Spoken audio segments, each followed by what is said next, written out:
Hey guys, thanks for tuning in today at the Harmony Hour podcast. My name is Ian DeBow, co-founder of Harmony Home Loans, and we're bringing you today the Harmony Hour, where we're bringing you guys entrepreneurs, business owners, successful people in different industries to add value to your life and gain some insight. The most important thing, guys, we don't run ads on the show. We want to grow organically and share with people. So we would love your support. So if you find value in the show, please share it. And without further ado, let's enjoy the show. All right, guys, welcome back to the Harmony Hour. We have a special guest here today. Really excited about this one. We have our guest, Justin Volpone, here in the building today. He's an originator, also a real estate agent in the past, and I'm really excited to hear about your story, really, because I don't know much about you. I know you've been talking more with my partner, Nick, here, and also for the listeners, today is actually the first time where we actually have both me and Nick on the podcast, so I'm really excited about this one, too. So without further ado, welcome to the show. I appreciate you being here today, Justin. Yeah, man. Thanks for having me. I appreciate it. Yeah, Nick and I connected on Instagram. It was like, I think a year ago, maybe?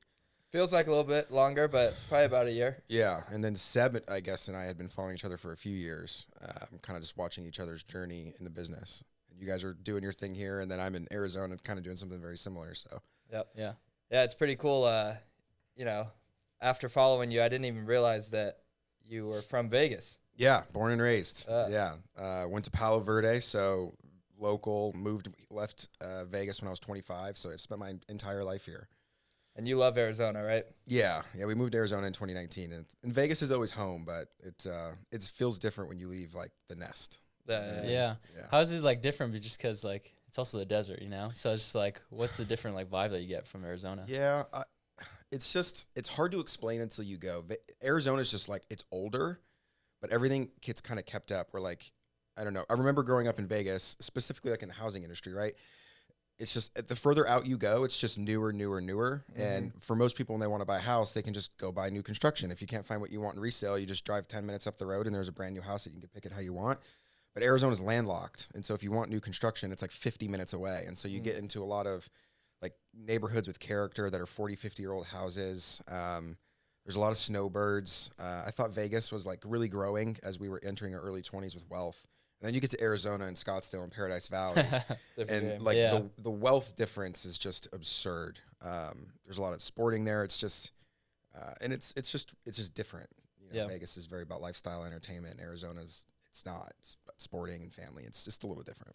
Yeah, no, when we went to Scottsdale for the first time, I don't know if you've been there before, but Scottsdale was amazing, honestly. Yeah. It is. Yeah. Great food. You know, I think I agree with you with the wealth. Mm-hmm. You could tell it's like just a higher class of people. Yeah. And I mean, obviously it's like a normal city as well. There's, you've got the middle class and whatever the case may be, but Scottsdale, like the average home is 1.2 million, but nobody acts like it. You know, like you hear the things about LA where everybody's rich and like it's always about, who you know or whatever. And Arizona is really not that way, which is very different for me when I left Vegas. Like you can literally just wear a t-shirt and jeans every day to work and drive a Toyota Camry and you could be worth hundreds of millions and like people are normal. Like they don't, it's not braggy and showcasey. Nobody treats you different based off what you're wearing. And it's nice. It's cool. Yeah. People will just give you their time. Right. I like that perspective too, yeah. Mm-hmm. What was one of the biggest adjustments you had to make moving? Obviously, you were from Vegas, lived here for 25 years. Mm-hmm. Arizona's not a massive change, but moving anywhere for the first time is going to be experiencing some challenges. Yeah. I mean, the city's massive. Like, people don't realize because Phoenix and Scottsdale, like, it's all basically like one melting pot, and then there's Tempe, Chandler, Gilbert, and then other surrounding. But it's just this big city, and it was different because it's very different from like the different places that you go. I think it was just different to get used to a big city because Vegas is growing, but it's kind of a small city in relation to big metropolitan areas. Like growing up as kids here, you could get from corner to corner in 15 or 20 minutes. In Scottsdale, from very tip top to the bottom, it's like 45 minutes, no traffic. And that's just in a straight line. There's all these massive cities still around you. So in our industry, like you don't really need to go all over the place. Right. And just really, you could legitimately just focus on being inside of Scottsdale, and then Phoenix kind of neighbors it, and you'll never run out of stuff to do. There's just so much. And did you know people that lived in Scottsdale prior to moving out there, or just you and your fiance or wife now? Wife now, yeah. We knew one person that we were friends from Instagram, where we had like had mutual friends in high school, but we had never met. He was a real estate agent in Arizona, and I had messaged him, and I was like, "Hey, what part of town should we live in? We've never been here before. We're moving for my wife to go to grad school." And he, did the whole thing where he like wouldn't tell me exactly where to go because of, redlining and all that stuff, right? Interesting. Yeah, and I'm like, dude, I don't know where to go. Just tell me what parts of town are fun for a 25-year-old, But no, we didn't know anybody, and it was she didn't get into UNLV for grad school, and that was why we went there. We were both born and raised. She didn't get into UNLV. She got in there, San Diego and Texas, and Arizona was just close to home. And it like good weather, and I'm like, okay, well, let's go there and we'll figure it out. And it's 4 hours from home, and if we hate it, it's just 3 years, and now we love it. Yeah, it's great. That's awesome. Well, glad that worked out for you. Yeah. So when you moved over there, your initial plan was real estate, right? Yeah. So when I was in Vegas, I didn't go to college. I'll just give you kind of the background. So I went right into ADT sales, which we've previously talked about. So I first month out of high school, I started knocking doors, selling alarm systems. I didn't want to really go to college. I'd always wanted to be a lawyer, but I just hated school. I just felt like the 4 years of undergrad and taking a biology class was irrelevant to my future. And it just felt like it was a waste of money. And I just didn't want to be in debt. And so I went right into a sales job. And then at 18 years old, I was making $55,000 a year selling alarm systems, which feels like $1 million. Yeah, for sure. When you're a kid living at home. No debt. Yeah. Yeah. Right. And it was just insane. So I was like, okay, well, maybe I stick this out and see what I can do. And then after 2 years of kind of knocking on doors, cold calling, selling alarms, I got an opportunity to move into management and ended up becoming the youngest sales manager ever in the company at 20. Nice. So I had 35 employees, and it really was my college. And so for the next 4.5 years, the guy who promoted me was a mentor, basically. There were so many dumb things I did when I was 21 as a manager or a leader of people that I absolutely should have been fired for. I absolutely should have, dude. It was so many immature things that I did. But he just never gave up. And so for the next 4.5 years, he just taught me everything about business, managing a P&L, how to make things profitable, what makes things work, how to properly lead. And when things go wrong, don't fucking scream at people. Try to figure out what the problem is and then coach them up versus just scream. Bash them. Yeah, right. Which is what I did, because I'd be like, "You're 45, dude, and I'm a kid, and I knew how to do this, and why didn't you?" Right? It was very kind of an arrogant complex that I had when I was younger. To be frank, right? Yeah. I'm only laughing because I'm having flashbacks. Yeah. We all did. You know what I mean? We're all young guys trying to figure it out, that are hungry to be successful in business. But so anyways, I did that for 4.5 years, and it just seemingly every year, when I got promoted, we were 49th out of 50th in the state of the worst offices. We were the worst revenue, worst results. It was just terrible. We were a laughing stock of the company. And in 18 months, we were number one. Oh, wow. Yeah. So we they awarded me. I got all these awards. They're asking me to go into other districts and train people. And I got sent to Cabo for 5 days for an award trip. And then I come back, and 2 weeks later, they're like, hey, you're making too much. So we're going to change the way that you're compensated. And then we got paid on a percent to quota. So they basically pushed the goalpost down. But I had to keep doing the same results, but I was getting paid less. And it was just a slap in the face in a reality check of I have no control when I work in corporate. Right. And I kind of muscled it out for the next 2 years because I was the breadwinner, wife was going to school. And there was a common theme of this long-winded story, a common theme of every person's home that I went into that had a nice house. They were a business owner, doctor, or real estate every single time. And I was like, it can't be that hard to get into real estate. If I can do this, then I can do this over here too, and I'll figure it out. Obviously this job is really brutal, and it was a little bit of a reality check. But I had golden handcuffs, and I had a lot of pressure from family to not leave that corporate job. And so when we went to Arizona, it was my time to be there's nobody around anymore. I don't have to listen to my mom and dad telling me at 24, why are you walking away from $120,000 a year guaranteed paycheck just because you're unhappy? And I was like, fuck this. I don't care. Yeah. I'll go to zero and I'll figure this out. And so when I went to Arizona, that was what I did. I went right into being a real estate agent for about a year, and I hated it. Yeah. It was terrible. Even more unhappy. Yeah. And it was worse because I didn't enjoy the day-to-day process of it. And I wasn't making any money at all. It was burning cash monthly on everything. But it led me to find what I do like, which is mortgages. which is now where I'm doing now. So. And what made you make the transition from real estate to mortgages? Because you do see it a lot. Yeah. Yeah. So, I mean, when I was at ADT, right, so a lot of what I did was managing P&Ls, numbers, math, and I was really, really bad with my money in my early 20s, like terrible. Like I was making 10, 12, 15 grand a month sometimes, and I would find a way to spend more. 16, yes. I'd spend 16, 17, 18, 20. I mean, I'm buying luxury cars and fancy clothes and shoes and trips and just whatever the new gadget, flashy thing was, because I just thought like, well, if I need more money, then I'll just go work harder and make a bigger commission, right? Same. And I just never really learned how to budget and save. And so when I was 24, 25, admittedly, I had woken up one day and I'm like, I'm 50 grand in debt at 25, making 120, 130 grand a year. How the fuck did this happen? Yep. And I spent the next 12 months of my life, like just obsessing over how to get myself out of this without basically having to move back in with mom and dad, go bankrupt, or have a second job, basically. Yeah. And so I started to read books. I started to like watch Dave Ramsey, though I don't agree with everything he says. There are a lot of good basic things. Yep. And so I got very, very passionate about money. And I'm like, okay, I'll get into real estate. I can help people buy houses and also help them uncover this like personal finance thing. And it was a very quick reality that people that use real estate agents don't want to talk to you about money. They want the relationship. At least it was that way in Arizona, where people wanted to have fun. They wanted to enjoy seeing houses with you. They wanted you to be good at running comps. And they like, I don't want to talk to you about the money. You're the agent. Right. Yeah. And it was like, well, that's the part of this that I like. Like this house for 400,000, it's kind of shit. Like it was tough for me. I'm like, you like this? And it was hard. Like I'm really bad at like hiding my, you can see it on my face if I'm not like doing well or whatever. But I had made a relationship with a guy who had been in the business for 20 years, who was a lender. He was like my go-to.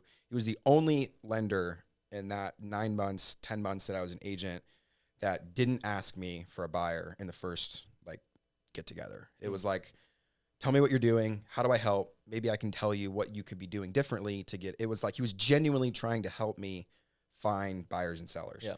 And I'd probably had 7 sit downs with other lenders just because it's what everybody said to do, right? In your first year, go meet people and see who you like. Grab coffee, yeah. Yeah, grab the coffee. And I would tell people like, I don't want to go. And they're like, well, it's on me. And I'm like, well, if you want to fucking give me $20 of your free breakfast and lunch, I guess I'll take it. Right?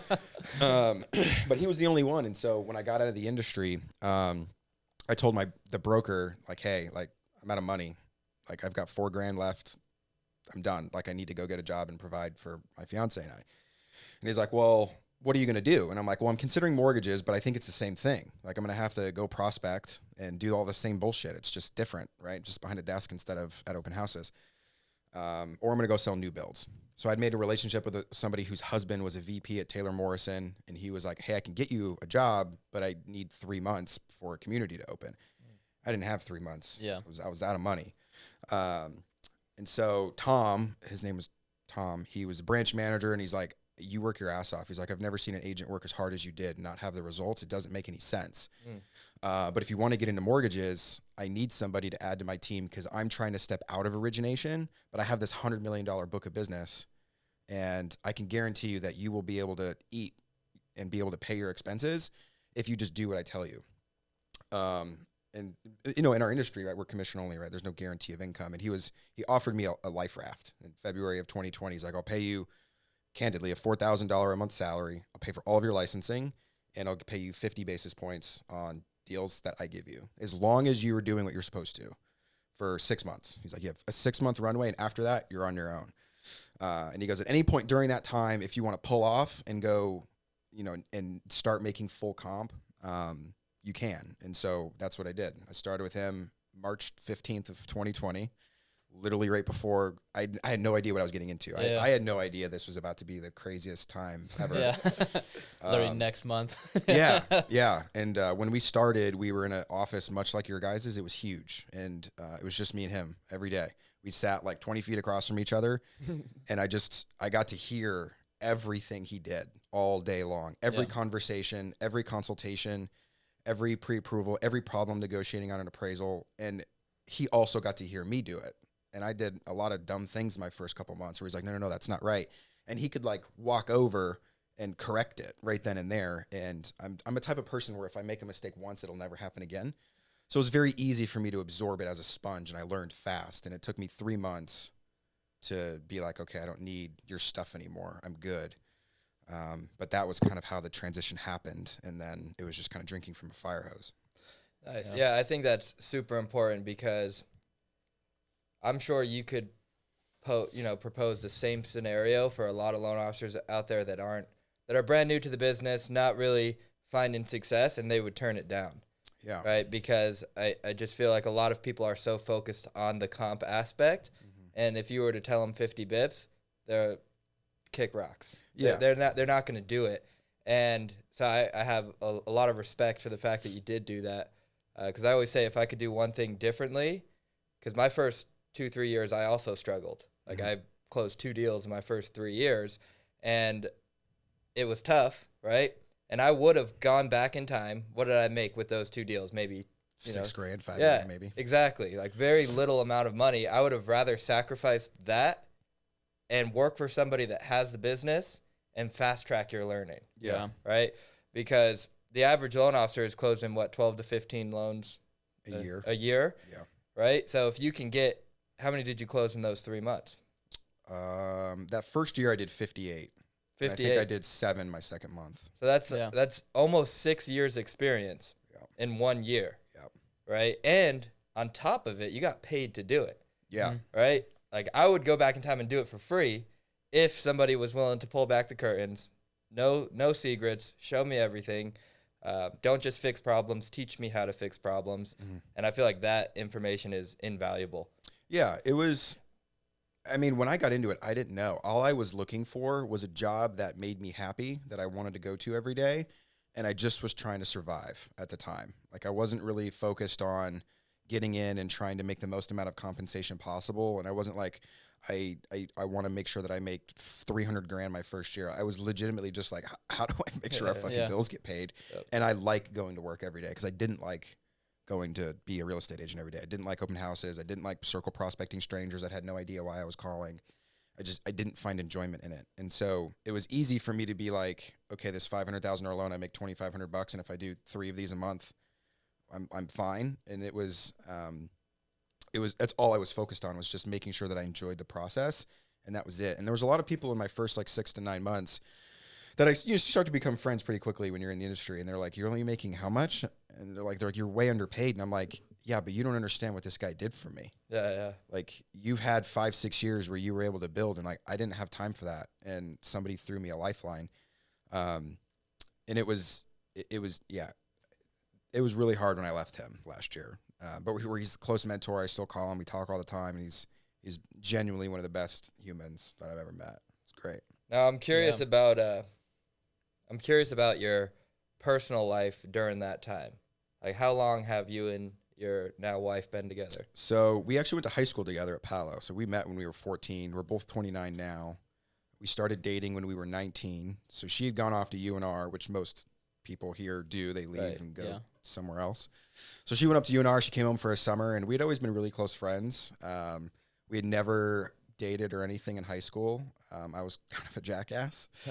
And then she came back, and she knows this story, so I won't have to be embarrassed to say it. But they have the freshman 15. Yeah. It was like the opposite for both of us. So like we both got like really fit, and we went to lunch, and I'm like, damn, she got hot. So we went to lunch, and it was supposed to just be like a summer fling. It was like, oh, we'll hang out for the summer, we'll have some fun, and then you'll go back to college, and we'll move on with our life. And then you fall in love pretty quick when it's someone that you're close with. And then she's always very supportive. I would say the first couple of years she really struggled, because when I worked at ADT, I worked like 60, 70 hours a week. Yeah. 7 a.m. until 10 p.m. Monday through Friday, Saturdays, Sundays. It was tough for her. Like we'd be at dinner and I'm on my phone reading emails.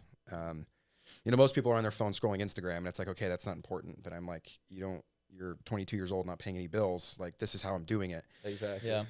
And she struggled with it for a long time. She didn't like it. But when we went to Arizona, it was, she understood it now. She was like, you're working hard to provide for us. Like, do what you need to do. And it was tough, but she's never been the type she was never there for the money or any of that stuff. She was she liked me for me, right? But it was, yeah. She never told you like you work too much or?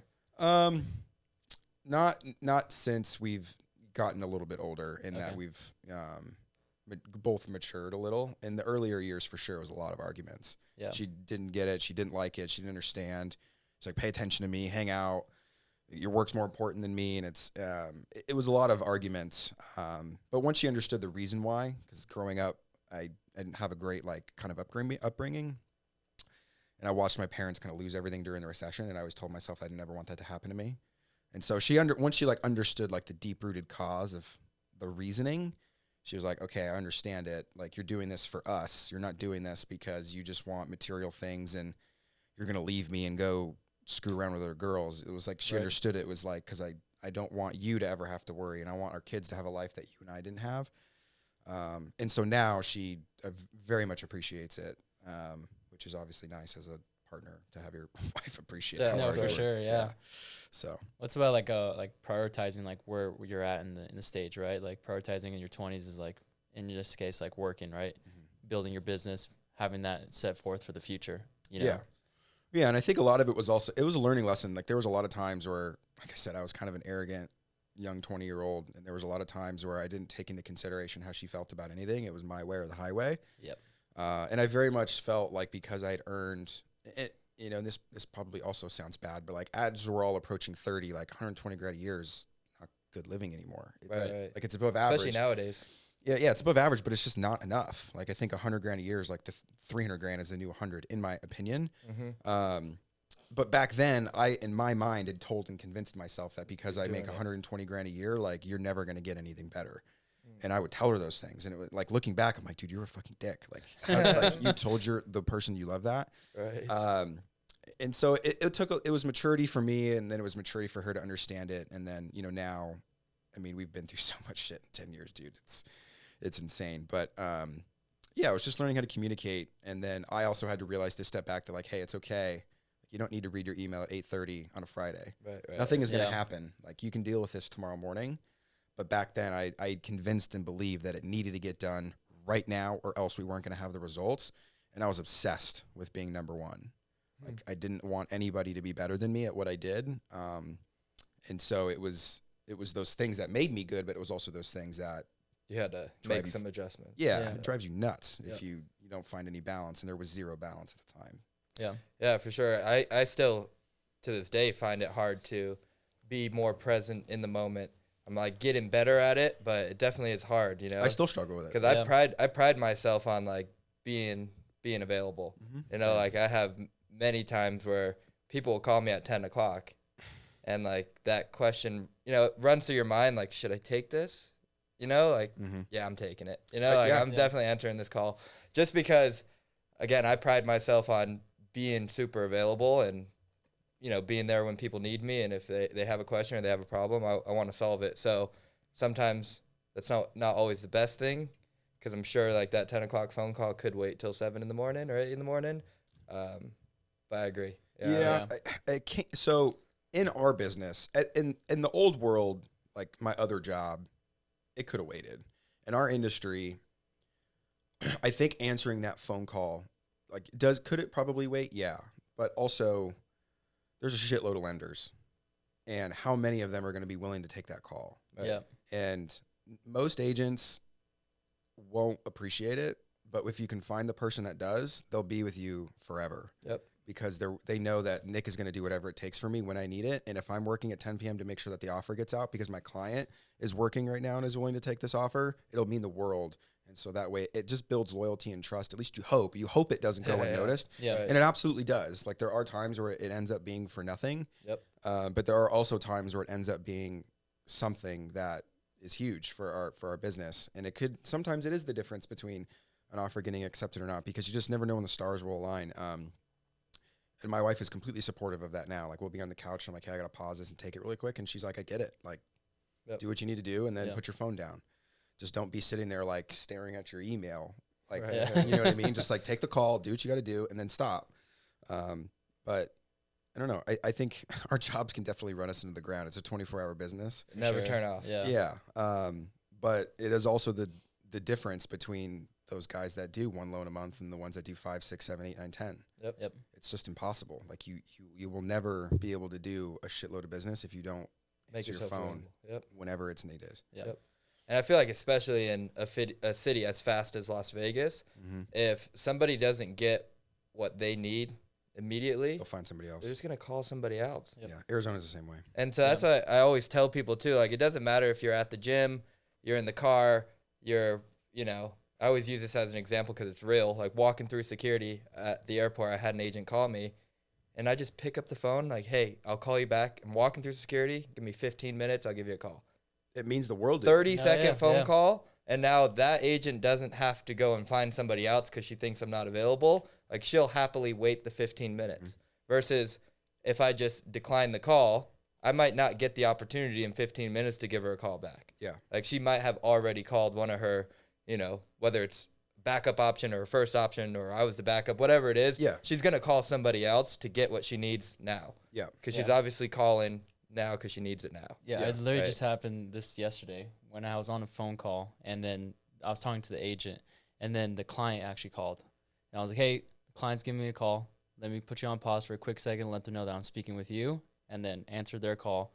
Got back to them. They're like, hey, I really appreciate you answering their call while you're still letting me know. So just like all communication going back and forth. Communication's everything. I mean, I remember that when I first got into the business, the number one complaint from lenders is lack of communication. It's the biggest complaint from everybody. I can't get a hold of him. He doesn't answer his text messages. He doesn't answer his emails. I sent him something on Wednesday and I didn't hear back until Monday. And it's such a simple thing. Yeah. Like to everything we're saying, it literally took 30 seconds to be like, hey, I'll call you back in 15. And some people will just be like, oh, it's not that important. I'll get to it in an hour. And then you call them back and it's gone. Yep. And in my mind, that phone call is a $2,000, $3,000, $4,000, $5,000, $10,000 phone call. Every time. But 30 seconds could be the difference between us making our mortgage payment this month or not. Like, it's just little things like that it makes that phone call not a nuisance. And it's more of it's like I get to do this. Exactly. I was going to say an opportunity. Yeah.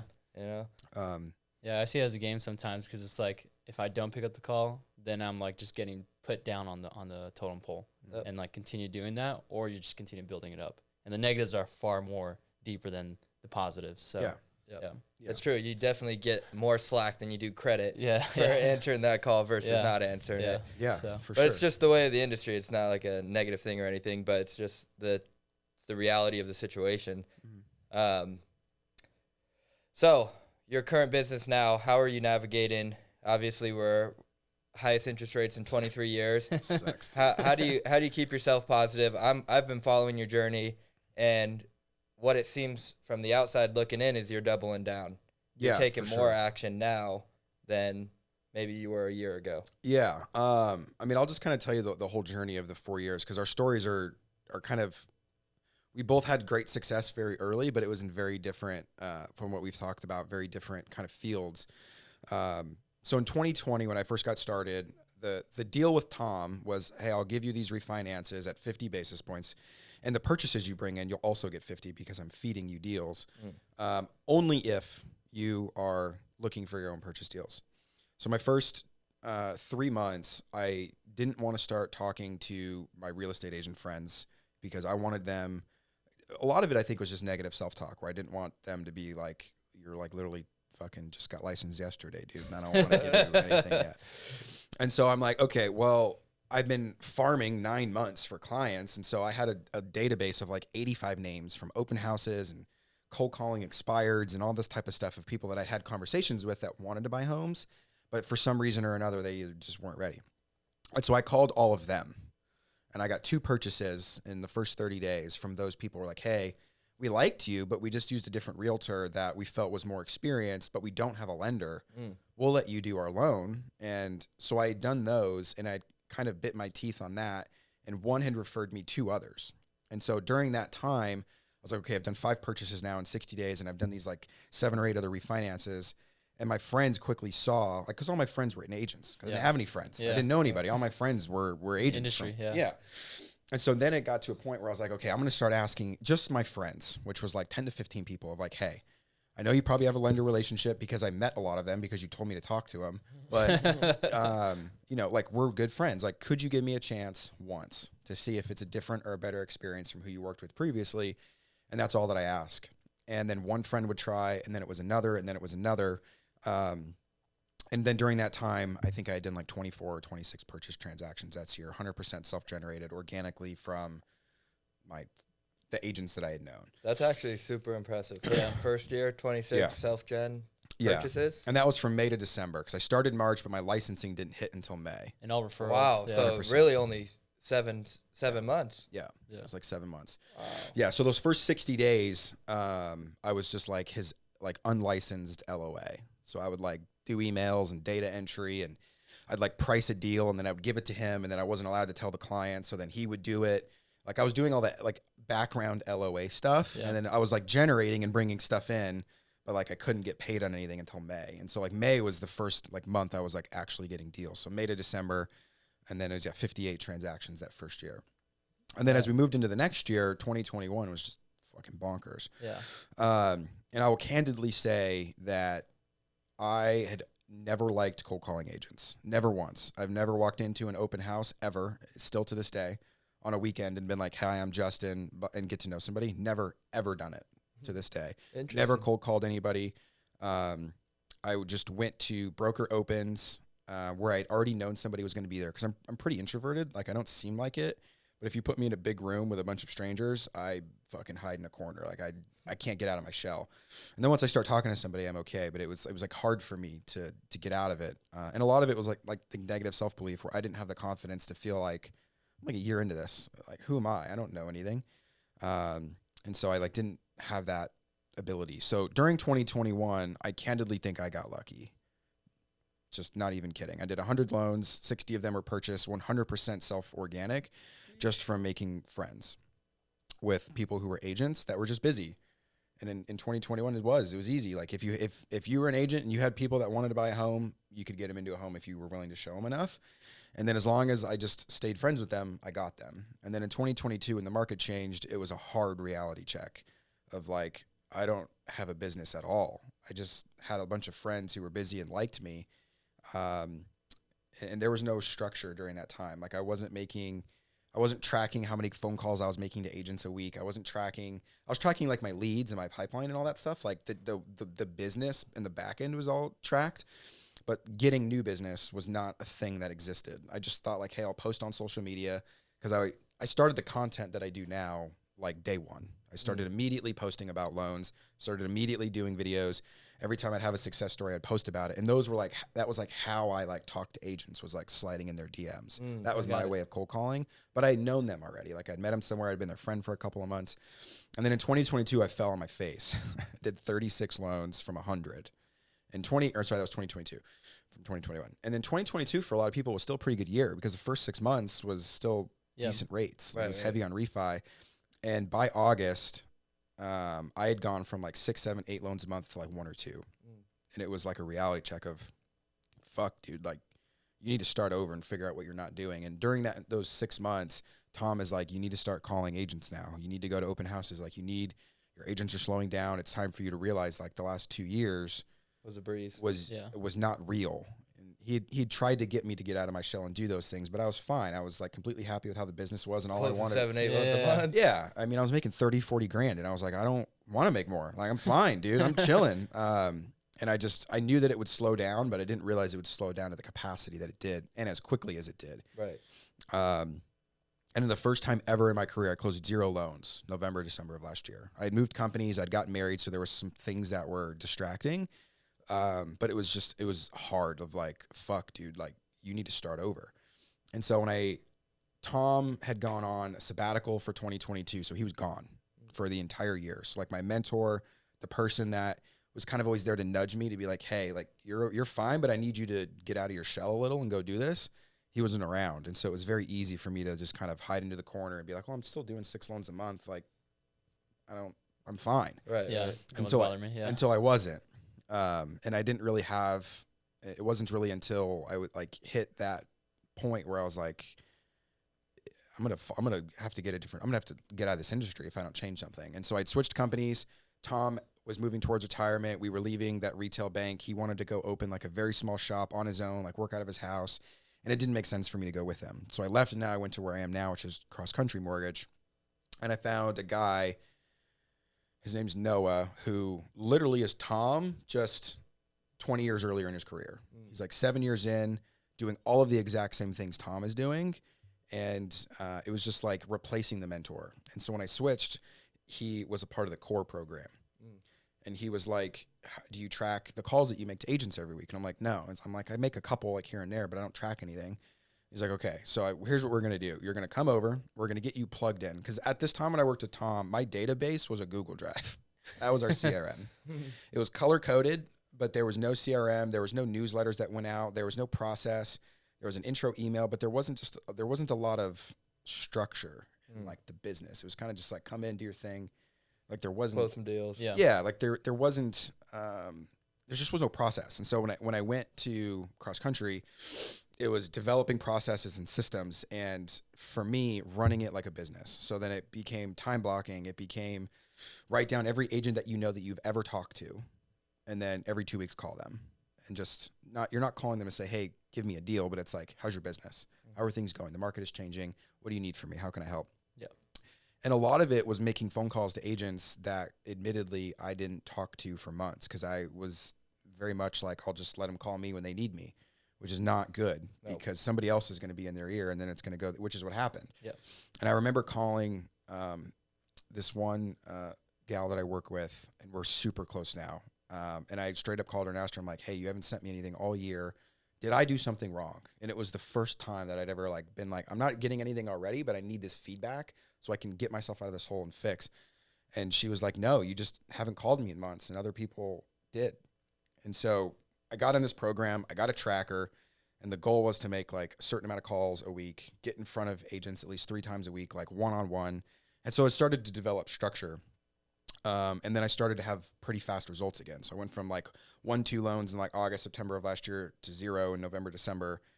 And then it started immediately just back up to like 6, 7, 8, 9 in the beginning of this year. And it was purely just from going to work and doing the exact same boring shit every single day. Doing the boring work. Yeah. Doing the boring stuff that like, quite truthfully, I didn't want to do. And it's not my favorite part of the job now, but it's, I either do it or I die. You know? So I definitely am doubling down to answer your question, very long-winded. It's definitely doubling down on the efforts because everything is 100% self-organic.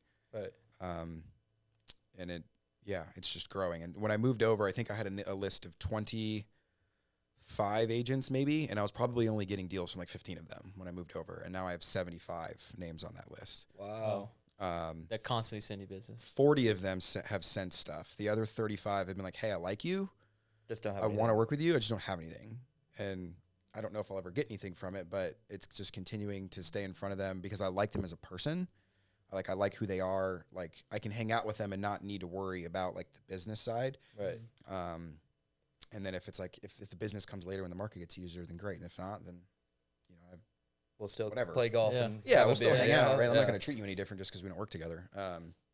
So yeah, it's doubling down a lot. And then just trying to stay alive. You know what I mean? This market gets better. It's not easy. It does feel like surviving right now. 100%. Well, I think it's even when like you're doing well, you know, like we're having good months. We're growing month over month. You know, bringing on great new staff members, and it still feels like survival. 100%. Like, that's just the mindset I think that you have to keep yourself driving, and you know, like you said, do or die. It's either I'm gonna make these calls, I'm going to go to these open houses, or I'm literally not going to survive. And I think that's the right mentality you have to have right now versus the opposite, which is like, well, nobody's buying right now anyways. And like those 35 agents don't have deals. So what's the point of me calling them and hanging out with them? And, you know, what's the point? They don't have deals. I'm not going to get deals. It's a waste of time. And like those people, as you can see, are getting out of the industry. I was on a podcast yesterday and we went over an article about 100,000 loan officers have left the industry this year. That's insane. When there was only like 180 to start, I think the number was. You know, so yeah, mortgage applications have dropped 60% or whatever the number is, but so has the amount of people taking those applications. So the guys that are out there hustling are getting theirs for sure. People are buying real estate every single day. thousands of transactions are closing, figure out why they're not using you. Yeah. If you could solve that question, then like you'll survive in any market, because you're solving problems.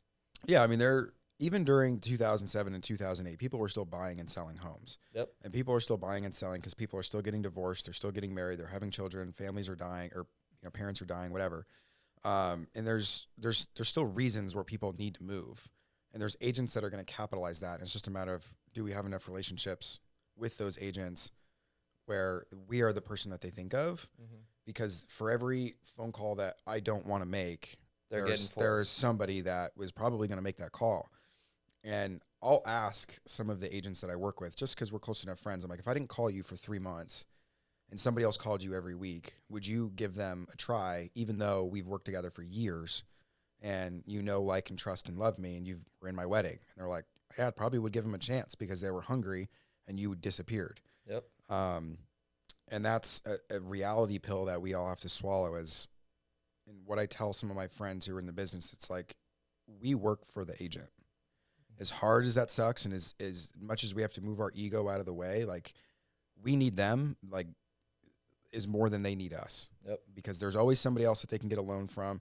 And at the end of the day, if all of us retail outside of big banking LOs disappear, Wells Fargo, Chase, Bank of America, USAA, and Rocket are always still going to be there. And though they don't do a great job, they're still going to be there regardless to do the mortgages if we all stop, right? Yep. And I've always had the mindset of kind of the servant mindset to the agent, where it's like, I work for you and I'm honored to do it, and I'm grateful for every opportunity. And it also takes a long time. Like, when I think about those 35 agents that I've met in the last 9-10 months of this year, I have an agent this year I've closed 6 transactions with, and we were friends for a year before I ever got anything. It took a year, but he didn't have anything. And then all of a sudden he had 6, and getting 6 referrals from one agent in a year like this is huge. Massive. Yeah. Yeah. Like, you get 1 to 2 a year. That's a good partnership. Yep. And, and he doesn't ask anything from me. He's just like, I like that you answer your phone and you always do a good job. And you don't ever, like, you shoot me straight. And like, that's it. That's all he wants. You know what I mean? It's like so simple. Yep. It's almost like one big lesson that Grant Cardone always, preaches is treat everyone like a customer, regardless if they look like they have $1 million or they look like they just walked in off the street. Treat everyone like a customer, right? Every single person up. Same thing with agents, right? Like, you got to treat everybody like they're that top producer. Give them the service, the care, add value into their business as if they are doing, 25 deals a year. Yeah. Even if they're doing 0. Because one day, you stay the course, guy like that pops off, gets 6 escrows. Who was there with him? Who was treating him like a premier client or that top agent?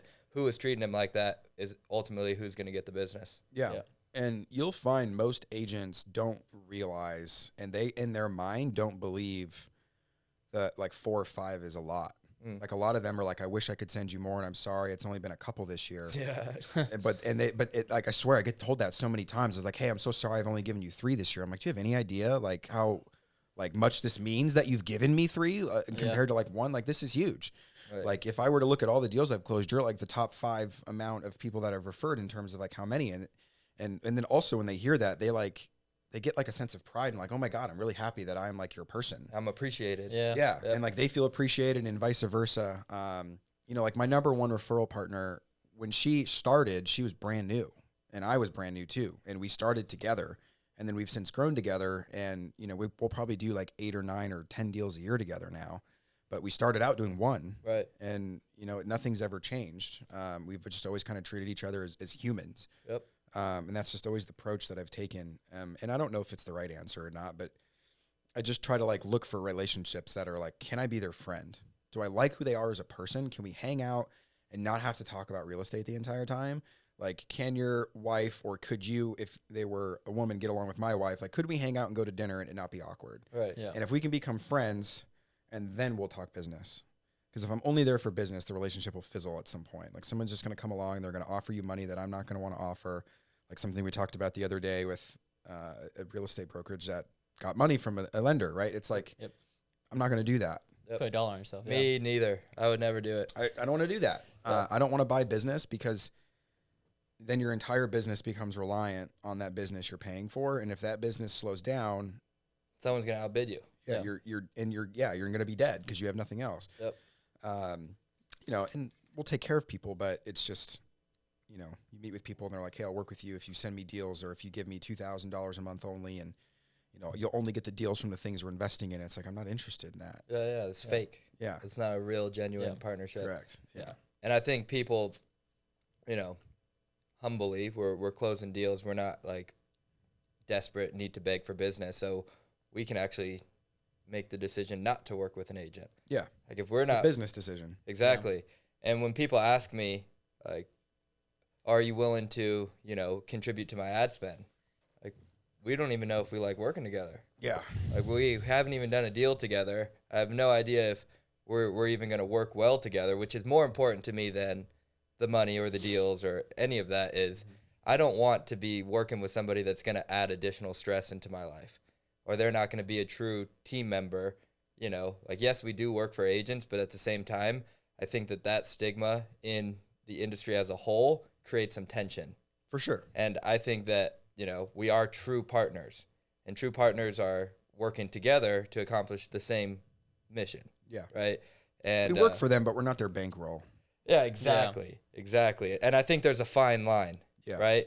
Where you do want to show appreciation and, you know, add value and help where you can, but we're not order takers and, you know, cutting checks to people just to. The loyalty goes both ways, for sure. 100%. Yeah. And I think there's a lot of value in a true partner. Mm-hmm. You know, like, we can help each other grow. Like you and that one agent you just mentioned, you guys grew together. I'm sure along the way there was a lot of times you helped her, she helped you, and you both found success by doing that, which is way more valuable than $1,000 check. Correct. Way more valuable. Yeah. And I've got I probably have like 8 to 10 that I know that I am their one and only every single time. If a buyer comes to them pre-qualified, they're going to make them talk to me just in case. Right. And none of them, I think they all know that I appreciate it, but I don't think any of them understand that I would fucking do anything for them because of that. Because it means the world. It's just like, you know, for the other names on the list, I'm one of 2 or 3 options. And it's, you know, if they call and they're like, hey, I want to do a first-time home buyer class on a Friday from 6 to 8 p.m., will you be there? And, you know, Chick-fil-A's $250. Could you help me split it? It's a yes before they finish the sentence. You know, and then other people, like to your point, like we've never even done a deal together, and they're like, hey, if you get any buyers and you can send them to me, I'll make sure that I send you some back. And it's like, I'm never going to give you a buyer. Never, because you don't deserve it yet. Like the other people that are giving me 5, 6, 7, 8, 10 deals, like who never asked for anything, they're getting the buy. I want to give it to them because because they're loyal to me. And like, we don't, like, people, when they think about buying a home, I heard this perfectly last night at my coaching dinner from a $100 million a year producer. And she did $100 million her second year. Sheesh. Fucking insane, dude. Direct to consumer or all agent? All agent. Wow. She came from the title business, and so she had a lot of agents that she knew, but I don't care. Like, to do 400 transactions and $100 million in your second year is absurd. It takes people 10 years to do that. That might be a record. Yeah, it was insane. Anyways, so what she had mentioned was, she goes, when people get excited about buying a house, they think about the house, where their kids are going to, what kids' room it's going to be, where they're going to have, have barbecues in the backyard, or where they're going to have Christmas dinner. And so they get excited and they think to start with an agent. Yep.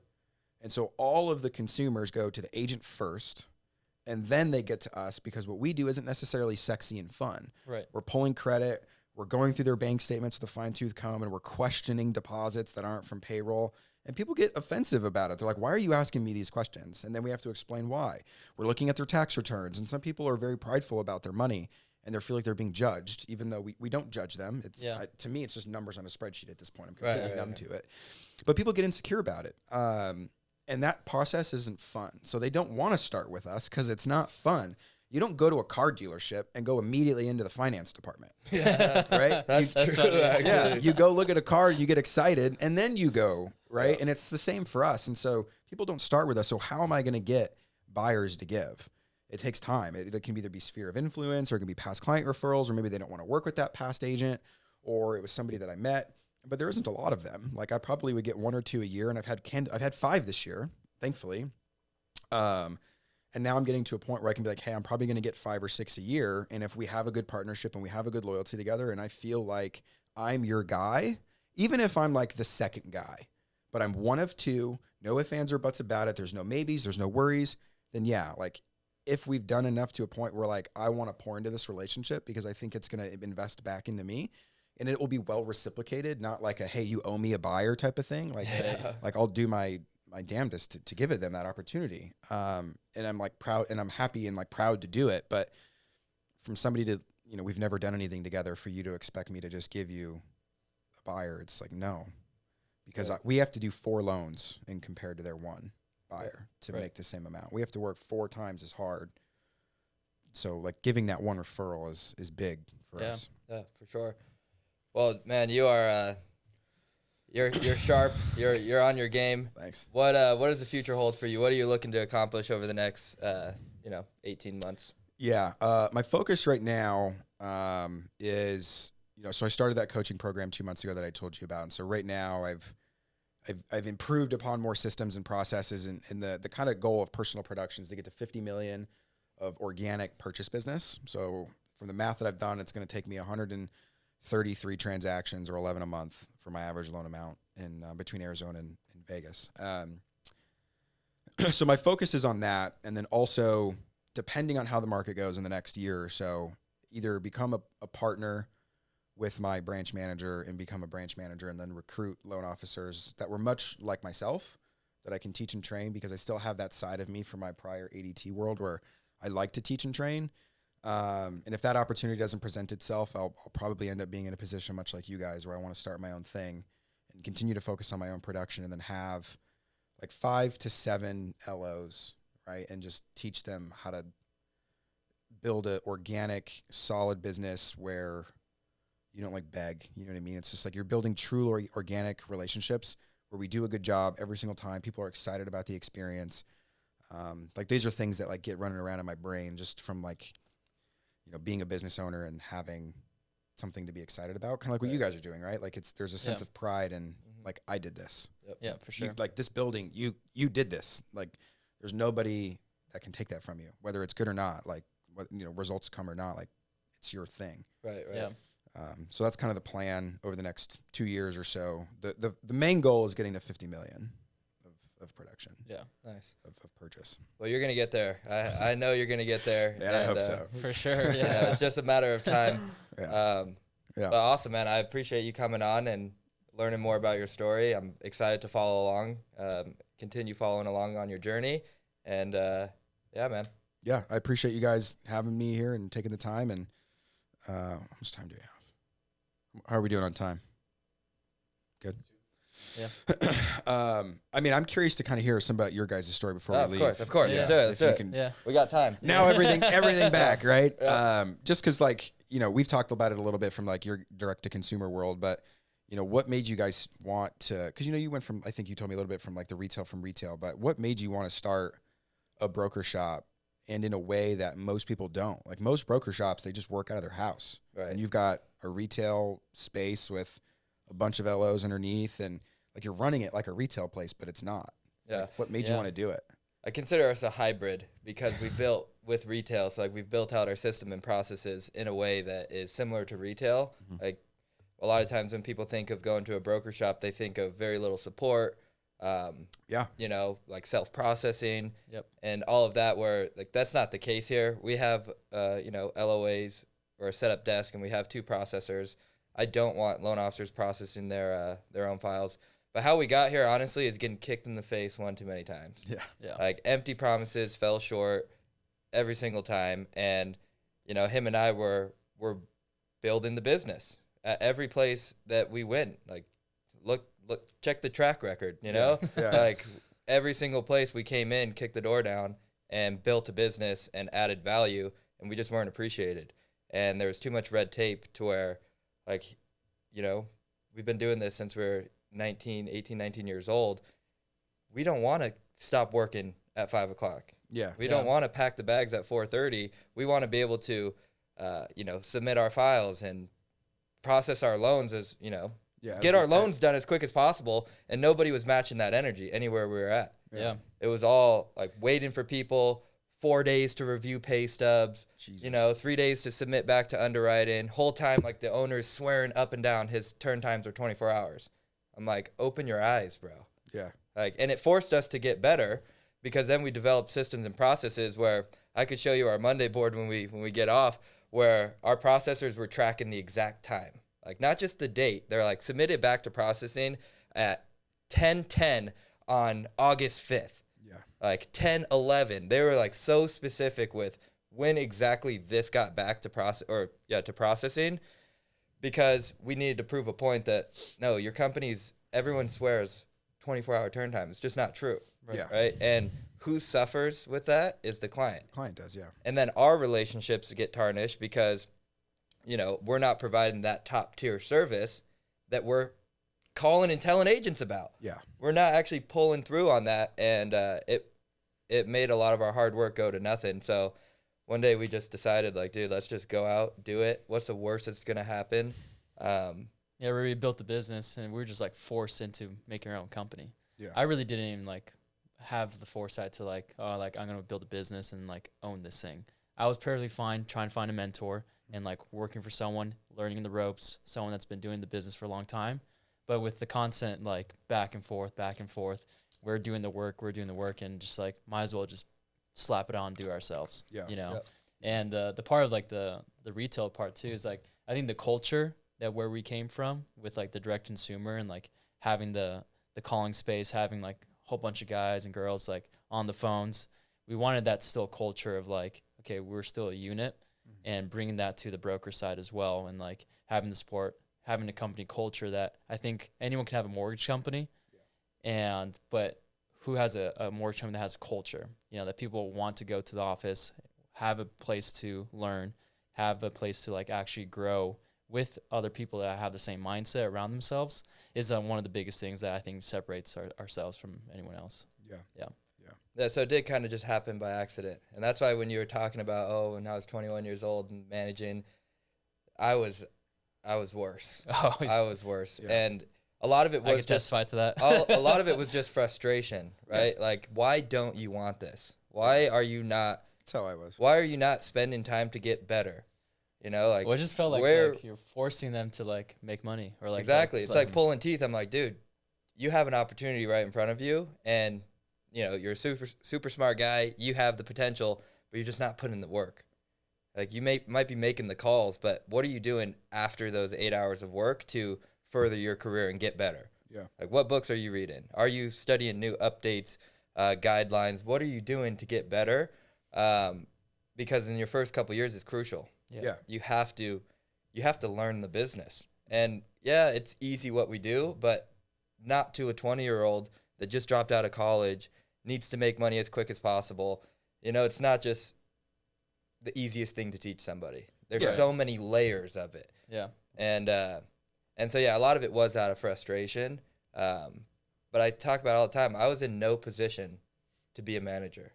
Same. But I learned along the way.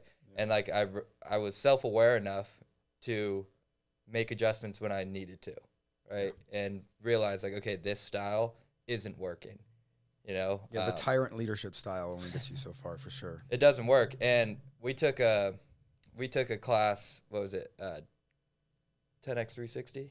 2022. With Cardone Ventures, and he talks about, like, the 3 lids of a business. Yeah. And one of them is the belief lid, right? Which people have to believe that they can attain a certain result in order to commit and give it their all. They have to have the belief there. But the second one is the leadership lid, right? And you're not going to be able to find great people if you're not great. Yeah. And 80% of business owners, if you talk to them and ask them what's your biggest challenge, it's, oh, I can't find good people. Yeah. That's the first thing that they say. And so it was a really hard pill to swallow that, hey, maybe we're not that great.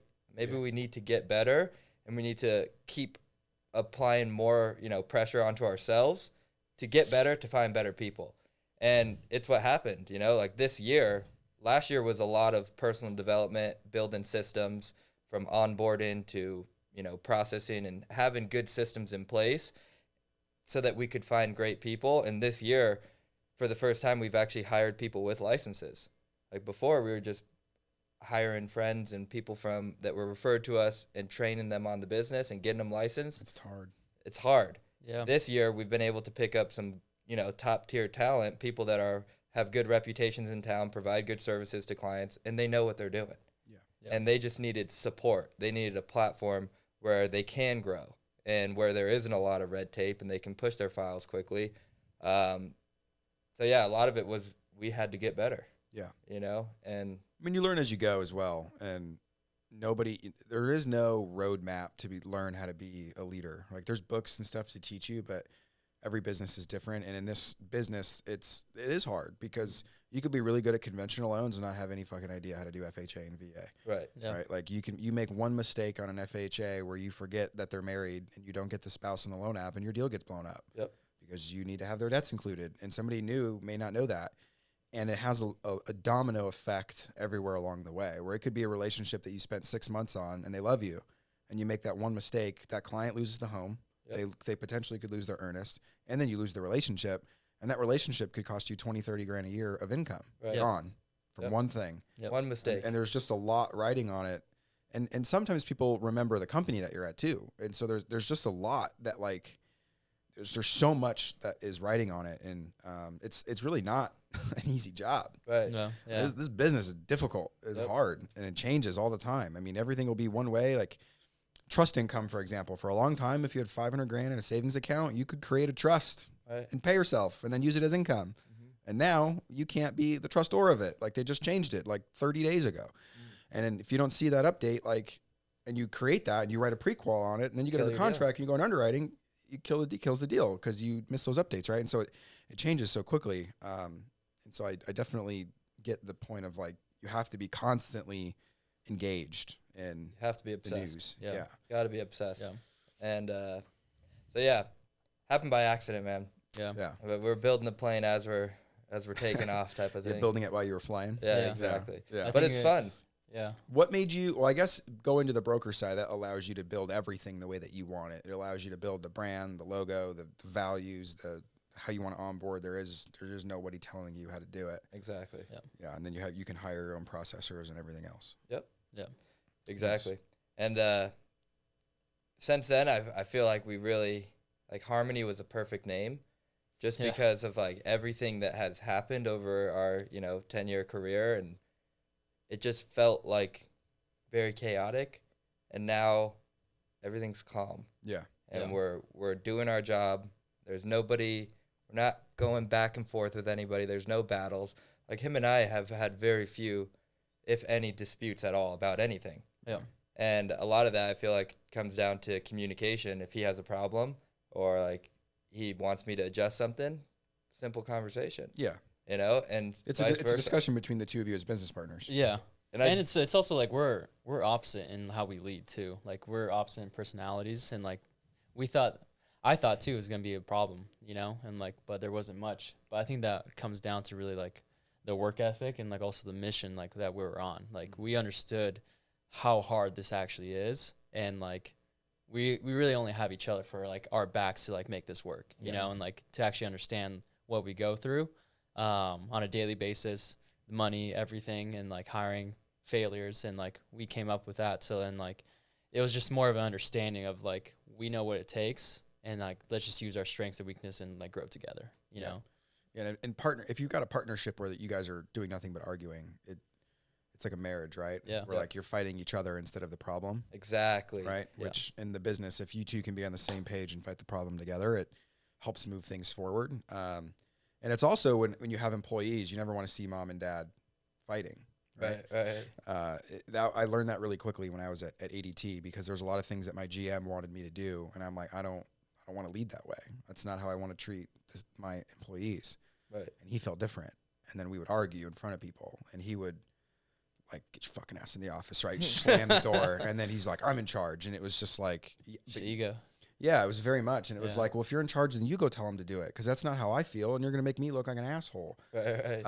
And so, like, yeah, you guys have to definitely be on the same page. And so it's good that you don't have, the headbutting and that you are different, because you need that. If Yep. you're the Yeah. exact same, It's not gonna you go. need somebody to kind of balance, which it's hard to find. I mean, for a year and a half, I've been trying to find somebody that has the same, like, idea and vision and values of like where a mortgage business should go. And I've got a lot of friends who are great loan officers, but I would never put my name on a business with them because I don't think that they've got the drive. Like they say they want it, but then their actions reflect differently.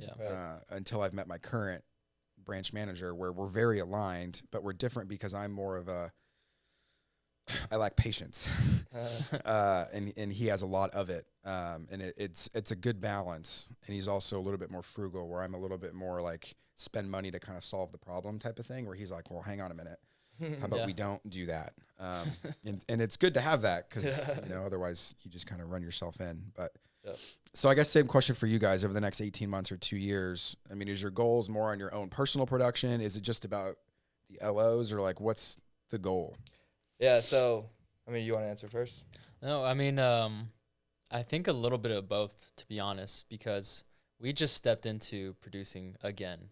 And we stepped out of that because we were just so focused on managing, building the business. Plus, like, we lost a lot of team members and then going back and restarting. So, like, heavy focus on management where, like, we should last year decided to take a step back and actually start producing.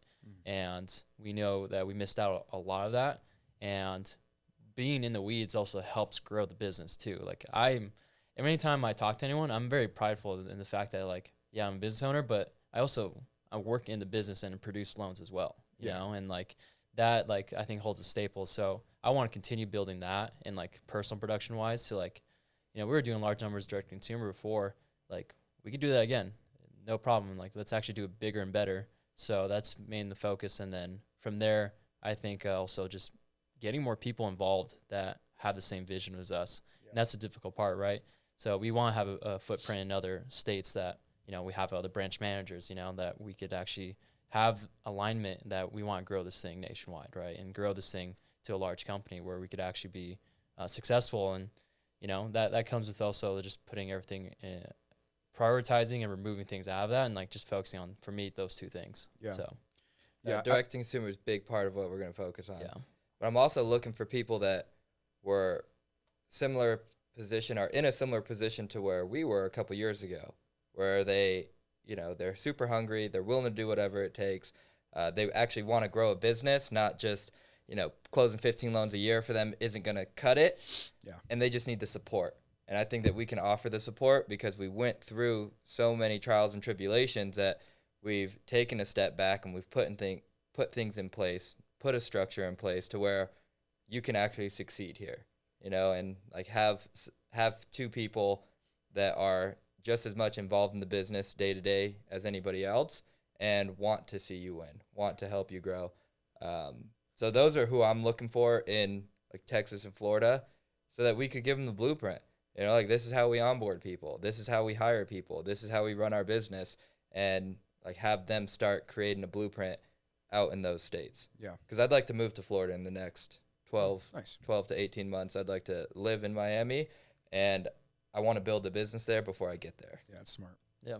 Yeah, and I think it's important, like when you're, at least in my mind, I've always felt that if I'm going to recruit loan officers, I need to be walking the walk and doing the talk that I'm telling them. Like I need to be producing because it just builds credibility for them to follow our lead. Exactly. And it's like, great, I did 100 loans in 2021, but I'm not now. So I don't have a $38 million a year business anymore, right? I've got a $20 million. I don't have that anymore because that's everything is about what are you doing today, right now. Right. So I'm not going to, I can't sit here and be like, I'm going to go recruit a $25 million producer and show them the ropes to get to 50 because I'm trying to do that myself. Right. But I can take a $5 to $10 million producer and tell them how to get to 20 or 25, like just do what I'm doing and you'll get there. Yep. Maybe you'll do it better.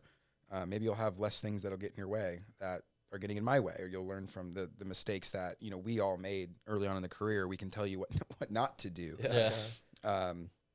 But yeah, that's cool. I mean, I've been watching you guys for a while, so I hope that you'll get there for sure if you keep doing it and just teach what you've learned, and hopefully you hire some people that take it and don't do the same mistakes, right? Yeah. Exactly. Yeah. One day at a time, man, brick by brick. For sure. For the love of the game, man, that's what keeps us in it. Yeah. It's not about the money.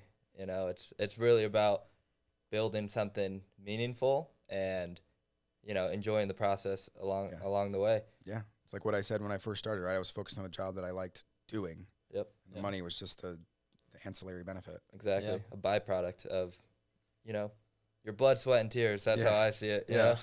Yeah. If you love what you do, the money will come. It will come. For sure. Yeah. And the money doesn't really matter right now anyways. Yeah. I think we're all young enough in our lives and careers where we're shooting for way bigger than what we're dealing with right now. Yeah. And a lot of it at the moment also is our industry is also very much boom and bust.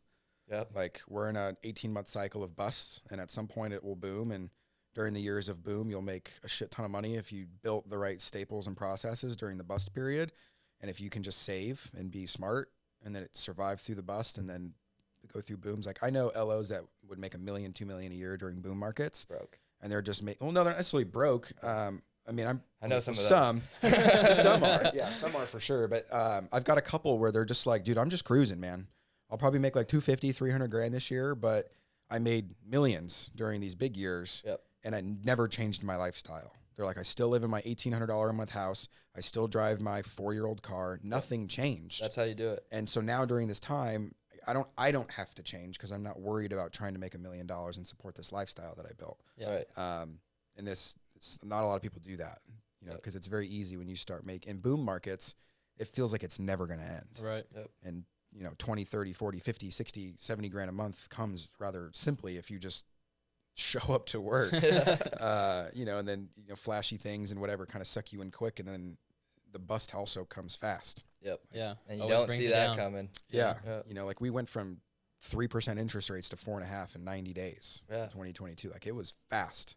I remember right? trying to So- hold on for dealer life. I'm like still buying refi leads. I'm like, no, there's hope. There's hope. Yeah, exactly, right? And within a matter of 6 months, refinances were just gone. It's Yep. like Yeah. it takes 6 months just to build a relationship with an agent, Yep. right? Like so it's very different, but yeah.